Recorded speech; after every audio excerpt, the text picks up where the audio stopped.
Hi, this video tutorial is on Unit 1, Activity 2, and in this activity we're going to focus on reading strategies and then on specifically reading graphic texts. And so if we start and the mind's on, they'll introduce reading strategies and they'll talk about things you can do before you read, during reading, and we continue on. They've got a lot for during reading and after reading. So you'll get a little look at different strategies that you can use before, during, and after reading. The idea will be that you're able to apply these strategies when we read different types of text throughout the semester. If we continue on, we're going to focus primarily on before reading in this activity. And so you'll have a more thorough look at the different things that you should do before you start reading something. You should set a purpose for your reading, so you should know why you're about to read something. You should preview the text, so you can take a quick look to scan or look over the text, maybe look at the titles or any pictures in the text to kind of get a sense of what the text might be about. And then you're going to activate prior knowledge. So if you've got an idea of what the topic of the text is, think about what you already know about that topic and how that topic relates to your own life. If you take a look at this video right here, it'll get more into detail about how you can preview a text before you actually start reading. And then we'll get into to actually doing some reading, and we'll practice putting some of these pre-reading strategies or before reading strategies in place. And so what they'll ask you to do here is choose one of the following articles. So there's two articles here that you can choose. You do not have to read both. The first one is called What is the Tiny or Small House Movement? And the second article is called Should You Rent or Own Your Home? So I'd like you to choose one of these two articles. If you choose the first one, Tiny Homes here, or Tiny Small House Movement, you can go down, and this is just a little bit of the article here. You can click right here, and it'll take you to the full, complete article. And then if you're reading the second article, Should You Rent or Own Your Home, this is just kind of a preview here. You can click right here to read the full article. So again, choose one of these two articles and read through the full article. Then what you're going to be asked to do is to complete a small assignment based on the article that you read. So we're going to complete our first reading response questions of the semester. And throughout the semester, you're going to do a lot of reading response assignments. So this is just the first one. So it says, answer the following 3 questions after reading either What is the Tiny or Small House Movement or Should You Rent or Own Your Home? So you're going to answer these 3 questions for one of these 2 articles. You don't have to answer these questions for both. It's your choice which article you want to read and then answer questions for. So the first question says, summarize the article's main idea in 1 sentence. So whichever article you read, what is the overall message that is being sent in that article? And then provide 2 supporting details directly from the article that support that main idea. So show that the article has included supporting details that back that main idea up. The second question says, who is the intended audience for this article? So depending on which article you read, the audience is probably someone different. But who do you think the article you read is targeting? Who do they hope reads the article? Do they hope that teenagers or students are reading the article? Do they hope that young couples are reading the article? Do you think they're targeting parents or grandparents? Do you think they're targeting the upper class or the lower class? Do you think they're targeting someone that does a particular type of job? So I mean, the more specific you can get, the better. But who do you think the intended article? Who do you think is the intended audience of the article?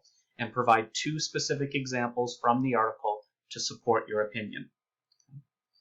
And then the third and final question, is the information presented in the article important to you? Does it relate to your own life?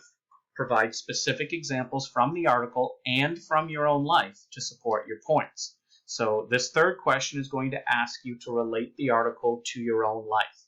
And so maybe the article was very important to you, and you found points and ideas in the article that directly relate to your own life. Maybe you didn't. Regardless, prove it. Explain why the article related to you or not, and use examples to support your points. When you have finished answering the questions, you're going to submit your answers. You can view the reading response rubric inside the Dropbox. So if you click Submit Your Work, not only can you submit your work, you submit your answers for the questions, but you can also see the rubric on how you'll be graded for your answers. Okay.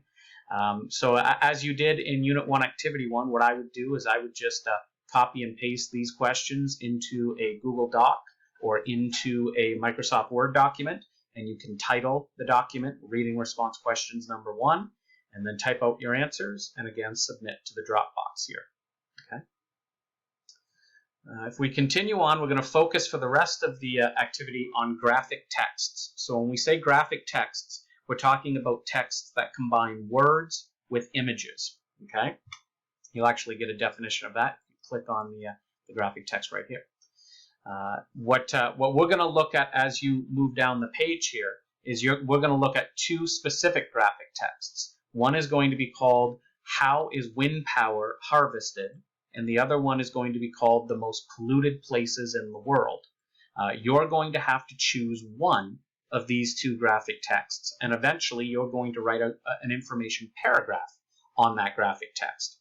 Okay, so if we move on down here, you'll see they'll give you tips, by the way, on how to read a graphic text, and they'll talk about how to identify the main idea and supporting details in a graphic text. That's something you're definitely going to have to do when you complete your paragraph assignment at the ending of this activity. And then here we see the two graphic texts that I previously mentioned. How is wind power harvested? And you can click on this, and you can open it in a new tab and make it bigger if you like. So if I open it here, oops, I want to open the image. I can make the image bigger if I want here. Okay, so that's our first text that you can choose. How is wind power harvested? The second text is called The Most Polluted Places in the World. And so again, you can click on this and you can open it in a bigger screen if you want. So you're going to choose one of these two graphic texts. And then what you're going to do is you're going to identify the main idea and supporting details in that graphic text. And if you want, you can download a Microsoft Word document here, and you could also open this in Google Docs if you wanted. But we've got a Microsoft Word document here.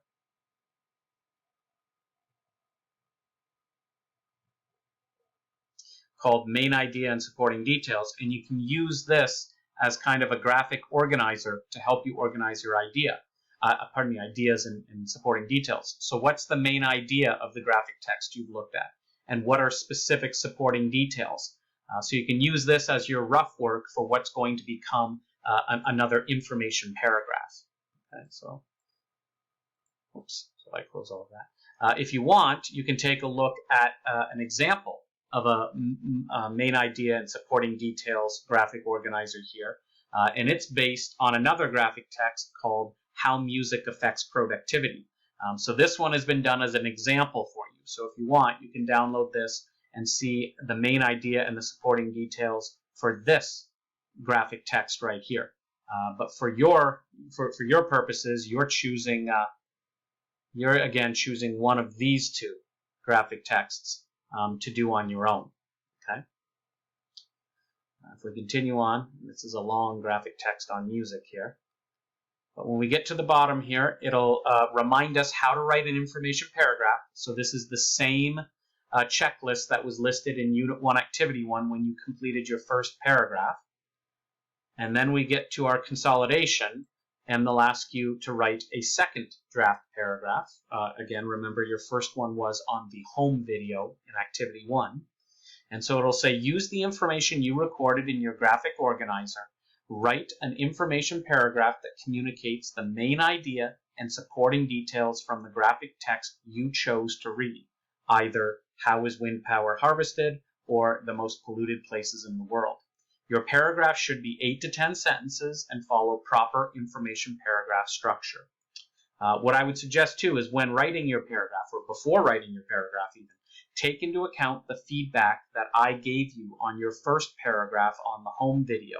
So if I suggested that your paragraph structure was incorrect on your first paragraph, make sure that you make corrections here when you're writing your second information paragraph on one of these two graphic texts. And just as you did in Activity 1, when you're happy with your second draft paragraph here, you're going to click here, go into the Dropbox, and submit it. And then I'll provide feedback, just like I did for your first paragraph. If you have any questions about the assignments in this activity or about any of the content, please let me know.